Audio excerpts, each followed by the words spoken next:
नमस्कार, किसान समाचार में आपका स्वागत है। मैं हूं रेशमा आपके साथ। आइए अब नजर डालते हैं विस्तार से खबरों पर। उपराष्ट्रपति जगदीप धनखड़ ने वर्ष 2017, 18 और 2019 के लिए उत्कृष्ट शिल्पकारों को शिल्प गुरु और राष्ट्रीय पुरस्कार प्रदान किए। केंद्रीय वस्त्र मंत्रालय द्वारा आयोजित कार्यक्रम की अध्यक्षता केंद्रीय मंत्री पीयूष गोयल ने की। इस अवसर पर गोयल ने कहा कि हस्तशिल्प ग्रामीण भारत में लाखों लोगों को रोजगार देता है।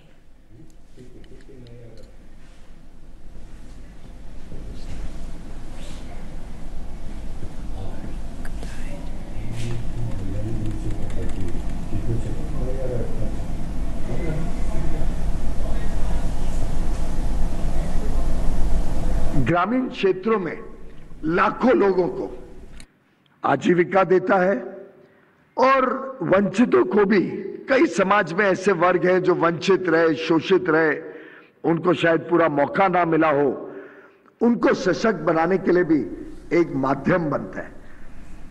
हमारी नारी शक्ति, जिसका उल्लेख माननीय प्रधानमंत्री जी ने अपने 15 अगस्त के आजादी के अमृत महोत्सव के भाषण में भी किया था, हमारी नारी शक्ति का भी बहुत बड़ा योगदान है हस्तशिल्प और हस्तकला के क्षेत्र में, और लगभग 50% से अधिक कारीगर हमारी बहनें हैं, हमारी माताएं हैं। मैं उन सबको भी साधुवाद करता हूं, उन सबका भी तहे दिल से धन्यवाद करता हूं। हस्तशिल्प एक आत्मनिर्भर व्यक्ति, आत्मनिर्भर परिवार और आत्मनिर्भर भारत बनाने के लिए एक आधारशिला का काम कर रहा है। It's the foundation stone, the corner stone of a self reliant, confident India engaging with the rest of the world. अगली खबर की ओर बढ़ते हैं। मध्य प्रदेश के धान उत्पादक किसानों का इंतजार अब खत्म हो गया है। सोमवार से समर्थन मूल्य पर धान की खरीदी शुरू हो गई है, जो कि 16 जनवरी तक चलेगी। इस साल 2040 रुपए प्रति क्विंटल की दर से पंजीकृत किसानों से धान का उपार्जन किया जाएगा। इस साल 40 लाख टन धान उपार्जन का अनुमान है। इसके लिए भंडारण की व्यवस्था भी की जा चुकी है। इस बार 8 लाख किसानों ने ई उपार्जन पोर्टल पर पंजीयन कराया है। जिला आपूर्ति नियंत्रक ने बताया कि खरीफ विपणन वर्ष 2022-23 में किसानों को उनकी उपज का उचित मूल्य देने के लिए निर्धारित समर्थन मूल्य पर धान का उपार्जन 28 नवंबर से 16 जनवरी 2023 तक तथा मोटा अनाज, ज्वार एवं बाजरा को उपार्जन खरीदी 1 दिसंबर 2022 से 31 दिसंबर 2022 तक किया जाएगा। समर्थन मूल्य पर धान खरीदी के लिए उपार्जन केंद्र निर्धारित कर दिए गए हैं। किसानों ने समर्थन मूल्य पर धान खरीदी के लिए पंजीयन कराया है। विपणन वर्ष 2022-23 में FAQ धान के लिए 2040 रुपए प्रति क्विंटल का समर्थन मूल्य निर्धारित किया गया है। धान खरीदी के लिए सभी खरीदी केंद्रों का तौल कांटे एवं बारदाने उपलब्ध भी कराए जा रहे हैं। पंजीकृत किसान अपनी धान बेचने के लिए रजिस्टर्ड मोबाइल नंबर से अथवा MP ऑनलाइन Q6 सेंटर से दिनांक और समय का निर्धारण करके स्लॉट बुक कर सकते हैं।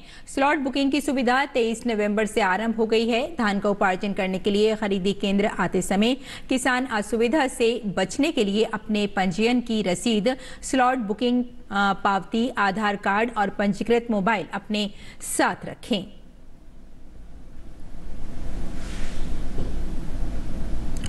पंजाब के किसानों को बड़ी राहत मिली है। राज्य सरकार ने धान की पराली जलाने वाले किसानों के भूमि रिकॉर्ड में रेड एंट्री करने के आदेश को वापस ले लिया है। पराली जलाने के कारण बढ़ते प्रदूषण को देखते हुए पहले आदेश था कि इसे ऐसे मामले में संबंधित खसरा नंबर के खिलाफ भूमि रिकॉर्ड में लाल स्याही से इंदराज यानी रेड एंट्री कर दिया जाए। इस फैसले का काफी विरोध शुरू हो गया था, लेकिन इस आदेश को अब वापस ले लिया गया है। किसानों के लिए इस रेड एंट्री का सबसे बड़ा नुकसान ये था कि किसान ना तो अपनी जमीन बेच सकते थे और ना ही रेड एंट्री वाली जमीन पर बैंक से कोई किसान कर्ज ही ले सकते थे।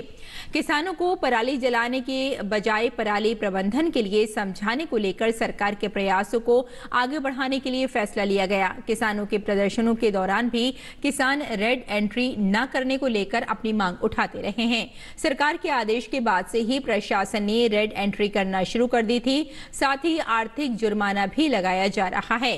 एक सप्ताह पहले तक पंजाब के रेवेन्यू डिपार्टमेंट के पास 4,342 किसानों का भूमि रिकॉर्ड आ गया था, जिसमें रेड एंट्री की गई है। ये सभी किसान धान के खेतों में पराली जलाते हुए पकड़े गए थे। कृषि विभाग के अनुसार राज्य में 97% धान की कटाई हो चुकी है और 80% से अधिक क्षेत्र में गेहूं की बुआई की जा चुकी है।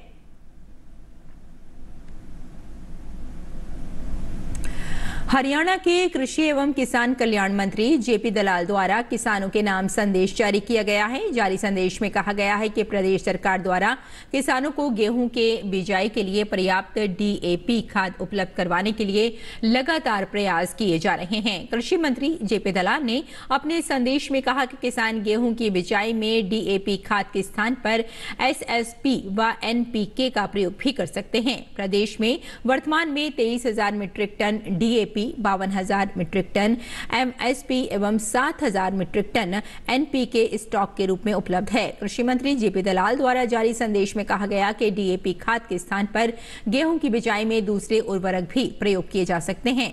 उन्होंने जानकारी देते हुए बताया कि पिछले वर्ष सितंबर से नवंबर तक प्रदेश में 2,78,000 मीट्रिक टन डीएपी बिक्री हुई थी, जबकि इस वर्ष सितंबर से नवंबर माह 21 नवंबर तक प्रदेश में 3,06,000 मीट्रिक टन डीएपी की बिक्री हो चुकी है। केंद्र सरकार द्वारा राज्य में प्रतिदिन 2 से 3,000 मीट्रिक टन डीएपी एनपीके उपलब्ध करवाया जा रहा है तथा खाद की बिक्री point of sale POS machine से की जानी सुनिश्चित की है। किसान संयम रखते हुए शांतिपूर्वक खाद की खरीद करें ताकि किसी प्रकार की अव्यवस्था न फैले।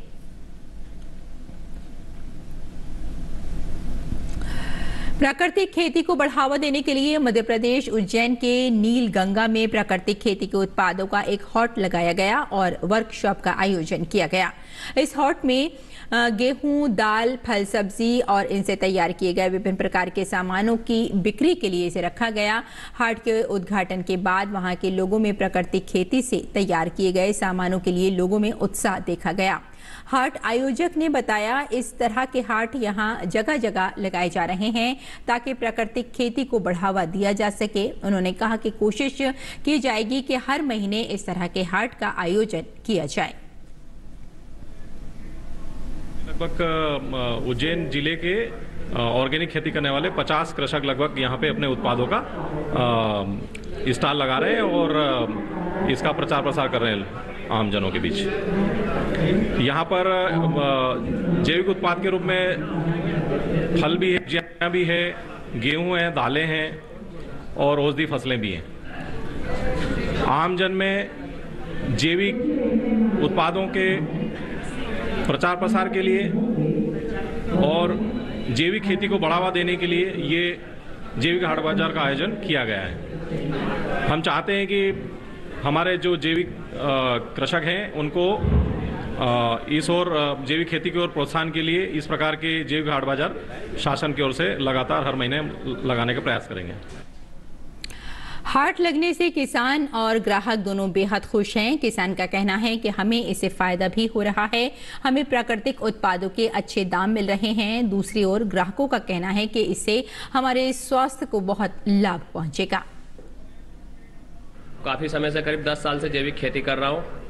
खेती का मेरे को में भले ही मालूम नहीं है कि जैविक है, पर इसका रेट मेरे को अधिक मिल रहा है और यहाँ अगर सेलिंग होगी तो और बहुत बढ़िया रहेगा। इसको खाने से फायदे कि आपकी सेहत अधिक समय तक ठीक रहेगी, अधिक बीमार नहीं पड़ोगे। डीएपी यूरिया के जो आप खाओगे तो बीमार पड़ोगे। डॉक्टर बोलता है मेथी पालक खाओ, पर मेथी पालक में तो अधिक से अधिक किसान ट्रानिक दवाइयाँ, डीएपी यूरिया सब डाल के तैयार कर रहा है। यदि तैयार किया जाएगा तो ये बहुत लाभकारी रहेगा शरीर के लिए। ये उज्जैन के अंदर एक हाट मेला बाजार है। यहाँ पर जैविक उत्पत्ति की हुई कृषि के मतलब फल फूल सब्जियां आदि, इसके लिए एक दिन का कार्यशाला रखी गई है, उसे हम देखने के लिए आए। और मेरा ऐसा मानना है कि आज के युग में जब रासायनिक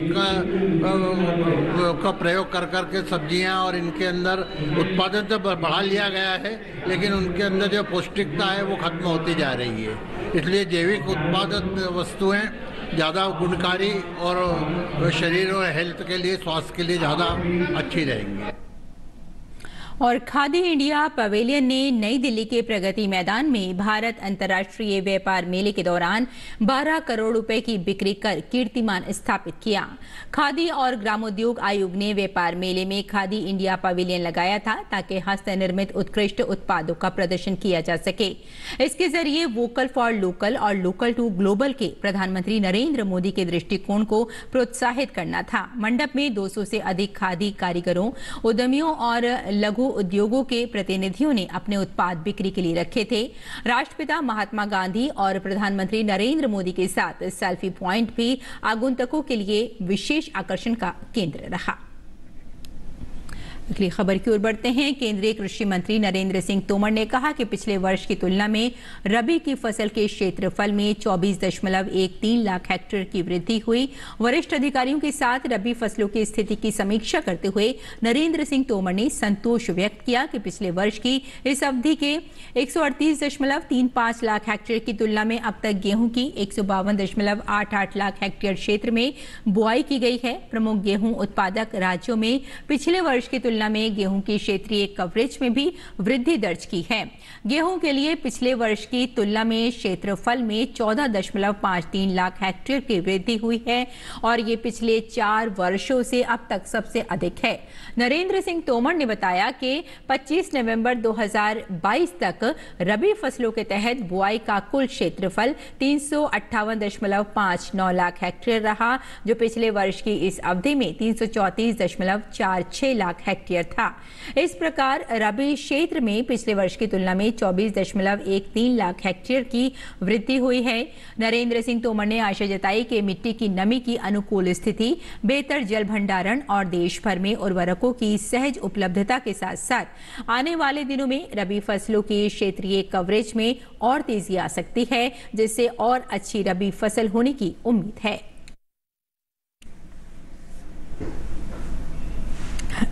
उत्तर प्रदेश के आकांक्षी जिले सोनभद्र में किसानों की आय बढ़ाने के लिए केंद्र सरकार की कुसुम योजना के तहत रियासती मूल्य पर सौर सिंचाई पंप उपलब्ध कराए जा रहे हैं। किसानों को ये सुविधा मिल जाने के बाद से अब उनकी बिजली की आपूर्ति और डीजल पर निर्भरता खत्म हो रही है। साथ ही ये फसल की जरूरत के मुताबिक सिंचाई करने में सक्षम भी हो रहे हैं। इससे किसानों की फसल की लागत घट रही है, तो वहीं दूसरी ओर उनकी आय में भी वृद्धि हो रही है।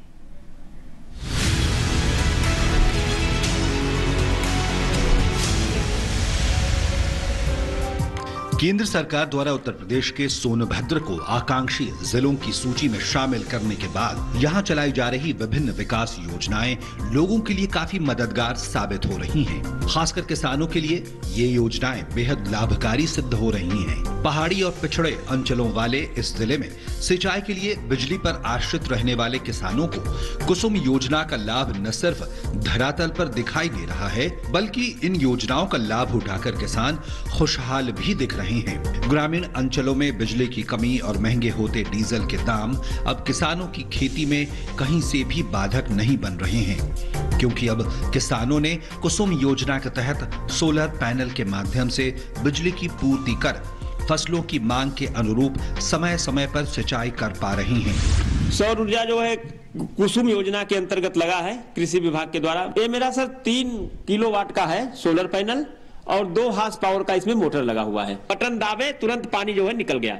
इससे जो है हम मिनी चला रहे हैं, पोर्टेबल स्प्रिंकलर चला रहे हैं, ड्रिप चला रहे हैं। पहले सर ये होता था जिससे हम लोग डीजल इंजन से चलाते थे, अपना काम करते थे, तो 100 रुपया से ऊपर जो है डीजल इंजन का खर्च गिर रहा है। डीजल इंजन का मेंटेनेंस भी इस तरह से 150-200 रुपया घंटे से पानी निकलता था। और यहाँ हमारा जो है 10 से 4 यानी 6-7 घंटे पानी जो है बिना पैसे में जो है निकल रहा है, बिना डीजल खर्च का। इससे बढ़िया हम लोगों को क्या फायदा चाहिए। सिंचाई के लिए कुसुम योजना को किसानों के लिए अत्यंत लाभकारी बताते हुए जिले के कृषि उपनिदेशक के मुताबिक सरकार इस पर 60% सब्सिडी देती है।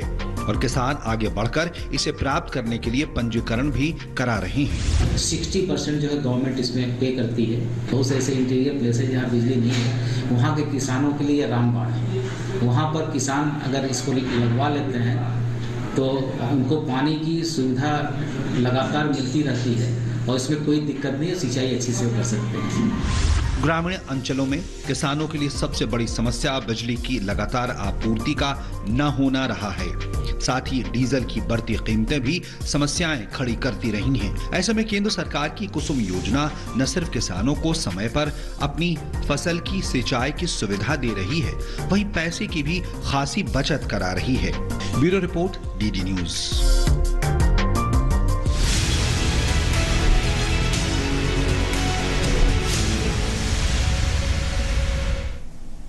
और आइए बात करते हैं मौसमी खेती की और जानते हैं कि किसान इस मौसम में कैसे रखें अपनी खेती का ख्याल।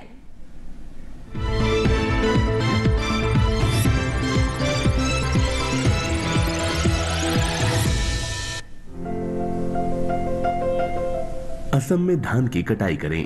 धान के खेत में सिंचाई करते रहें। किसान आलू की रोपाई कर सकते हैं। आलू के खेत में जरूरी उर्वरक डालें। यहाँ मक्के की बुआई कर लें। अभी सरसों की बुआई करते रहें। असम के किसान नारियल के खेत में जरूरी उर्वरक डालें। वहीं टमाटर की रोपाई कर सकते हैं। इसके अलावा मटर की बुआई के लिए समय उपयुक्त है। साथ ही फूल गोभी भी बोएं। असम में गेहूं की बुआई के लिए खेत तैयार करते रहें। गेहूं के खेत में पर्याप्त नमी बनाए रखें। किसान तिल और लोबिया की खेती के लिए खेत तैयार कर सकते हैं। यहाँ बैंगन की रोपाई कर लें। मेघालय में मटर की बुआई के लिए खेत तैयार करें। मटर के खेत में पर्याप्त नमी बनाए रखें। किसान फूल गोभी और पत्ता गोभी की बुआई कर सकते हैं। साथ ही ब्रोकली की बुआई भी कर लें। इस समय बीन की तुड़ाई करें। बीन के खेत से घास फूस निकाल लें। यहीं स्ट्रॉबेरी की रोपाई के लिए समय उचित है। इसके अलावा अमरूद की तुड़ाई कर सकते हैं। यहाँ के किसान अनानास के बागों से खरपतवार निकालें। मेघालय में हल्दी के खेत से भी घास फूस निकाल लें। अभी धान में कीट लगने की संभावना बनी हुई है। ऐसे में धान में कीटों से बचाव के लिए कृषि विशेषज्ञों की सलाह से कीटनाशक छिड़कें।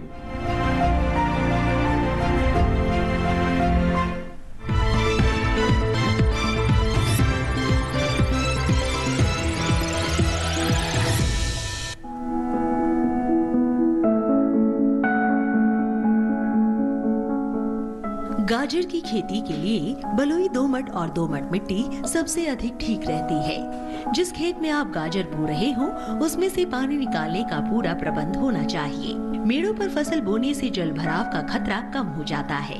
1 हेक्टेयर के लिए 5 से 6 किलो बीज पर्याप्त होते हैं। बोने से पहले खेत की मिट्टी को भुरभुरा बना ले।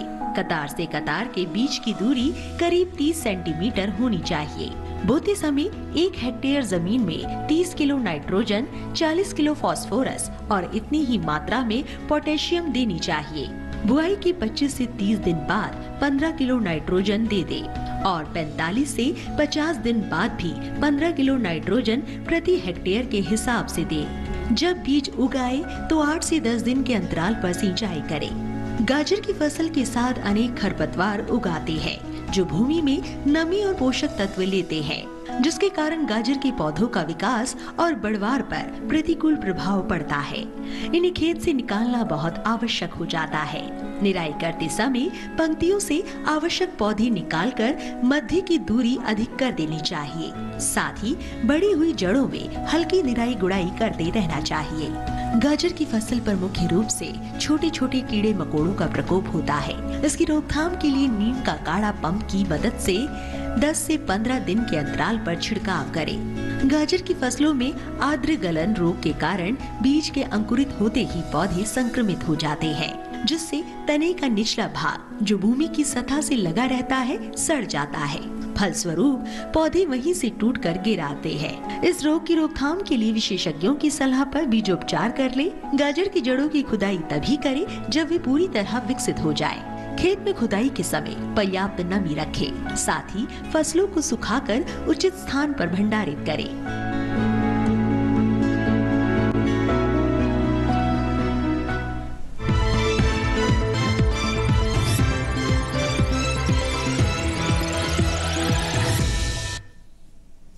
और उत्तर प्रदेश के आकांक्षी जनपद में शामिल होने के बाद से चित्रकूट में विकास को गति देने के लिए कई योजनाएं चलाई जा रही हैं। इसी के तहत किसानों की आय में वृद्धि के लिए भी केंद्र सरकार की ओर से कई योजनाओं को यहां जमीनी धरातल पर उतारा जा रहा है, जिसका असर यहां देखने भी लगा है। पेश है जमीनी हकीकत से जुड़ी ये खास रिपोर्ट।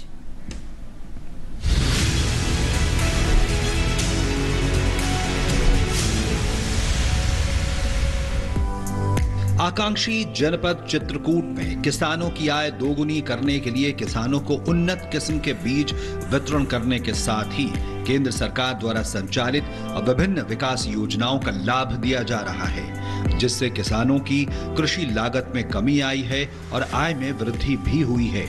जिले में ड्रिप और स्प्रिंकलर सिंचाई सिस्टम किसानों द्वारा लगाने से 36,000 हेक्टेयर भूमि सिंचित श्रेणी में आ गई है।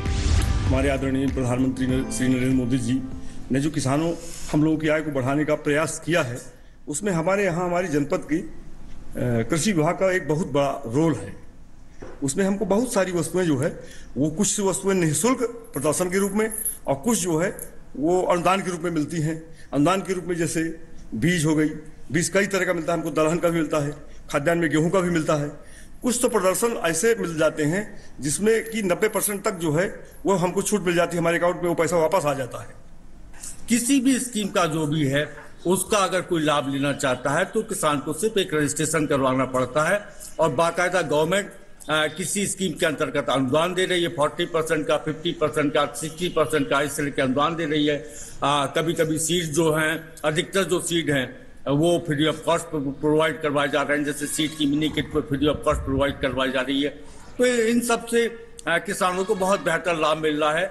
छिड़काव की जो हमारी मशीन ली थी जी, और कटिया मशीन भी उठाए थे, अब छूट मिल जाती है और जो तो मार्केट सस्ता पड़ जाता है। अच्छा गेहूं का बीज लेते हैं तो अच्छा निकलता है, पैदावार अच्छी होती है। पैदावार अच्छी होगी तो आय बढ़ेगी। किसानों के मुताबिक उन्नत किस्म के बीजों से उत्पादन में वृद्धि हुई है, कृषि यंत्रों से खेती आसान हुई है। प्रधानमंत्री फसल बीमा योजना से खेती में जोखिम भी कम हुआ है। लोगों ने जो है लगभग 25% जो है इंक्रीज किया है क्वालिटी सीड का, और इसके कारण से जो हमारा उत्पादन बढ़ा है, लगभग 10% हमारा उत्पादन जो है पिछले 2 सालों में बढ़ा है सभी फसलों का। दूसरा हम लोगों ने ये किया है कि प्रधानमंत्री फसल बीमा के अंतर्गत कवरेज करने का प्रयास किया है कि किसानों को प्रधानमंत्री फसल बीमा योजना के अंतर्गत कवरेज दिया जाए, जिससे आपदा के समय में उनको जो है इसका कंपनसेशन मिल सके।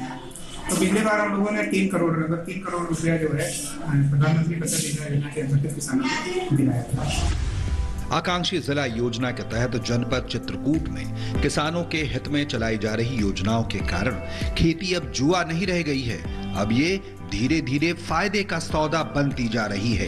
Bureau report, DD news.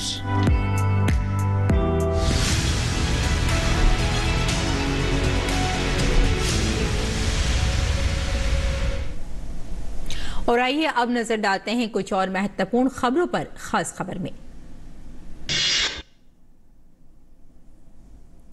Gujarat में विधानसभा के लिए चुनाव प्रचार जोरों पर है। भारतीय जनता पार्टी ने सूरत में बाइक रैली निकाली, वहीं पार्टी के वरिष्ठ और दिग्गज नेता भी राज्य में अपना धुआंधार प्रचार कर रहे हैं। राज्य में पहले चरण के लिए 1 दिसंबर को मतदान होगा।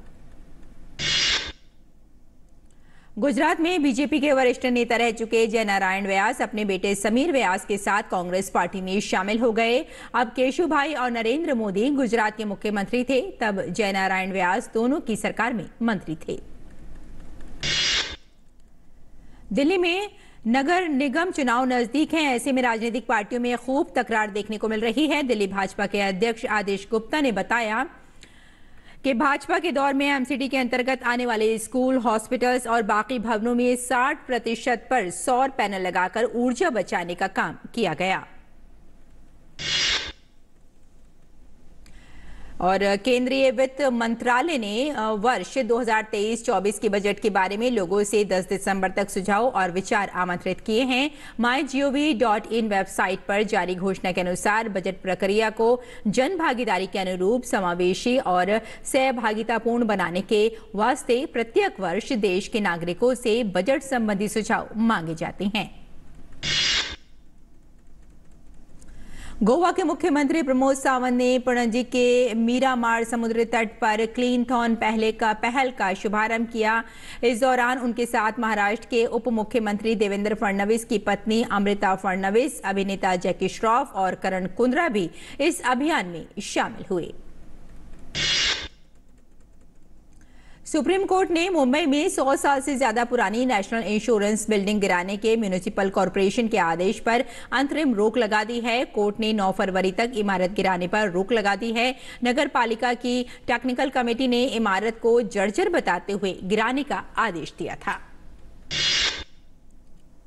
दिल्ली में श्रद्धा मर्डर जैसी एक और वारदात को अंजाम दिया गया है। इस हत्याकांड को एक मां बेटे ने मिलकर किया है। इस मामले में क्राइम ब्रांच ने एक महिला और उसके बेटे को गिरफ्तार किया है और बताया जा रहा है कि बेटे ने मां के साथ मिलकर पिता की हत्या का अंजाम दिया और फिर शव को काटकर फ्रिज में रख दिया। और अब हेडलाइंस पर नजर। उपराष्ट्रपति जगदीप धनखड़ ने 2017-18 और 2019 के लिए उत्कृष्ट शिल्पकारों को शिल्प गुरु और राष्ट्रीय पुरस्कार किए प्रदान। केंद्रीय वस्त्र मंत्री पीयूष गोयल ने की समारोह की अध्यक्षता। कहा, हस्तशिल्प ग्रामीण भारत में लाखों लोगों को देता है रोजगार। मध्य प्रदेश में सोमवार से शुरू हुआ समर्थन मूल्य पर धान की खरीद। पंजीकृत किसानों से 2040 रुपए प्रति क्विंटल की दर में किया जाएगा धान का उपार्जन। 40 लाख टन धान उपार्जन का अनुमान। निर्धारित खरीदी केंद्रों में होगा धान की खरीद। पंजाब की कृषि मंत्री कुलदीप सिंह धालीवाल ने बताया, केंद्र सरकार द्वारा राज्य में पराली जलाने वाले किसानों के लिए रेड एंट्री के आदेश को वापस लेने की अधिसूचना कर दी गई है जारी। रेड एंट्री से किसान नहीं बेच सकते थे जमीन। रेड एंट्री वाली जमीन पर नहीं ले सकते थे कोई कर्ज।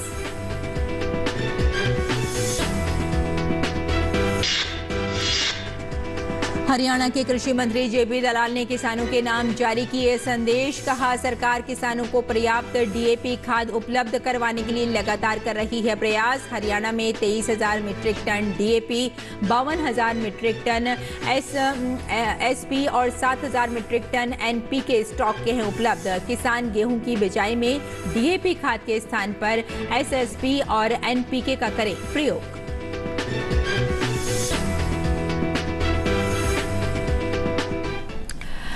तो किसान समाचार में फिलहाल इतना ही। अनुमति दें। नमस्कार।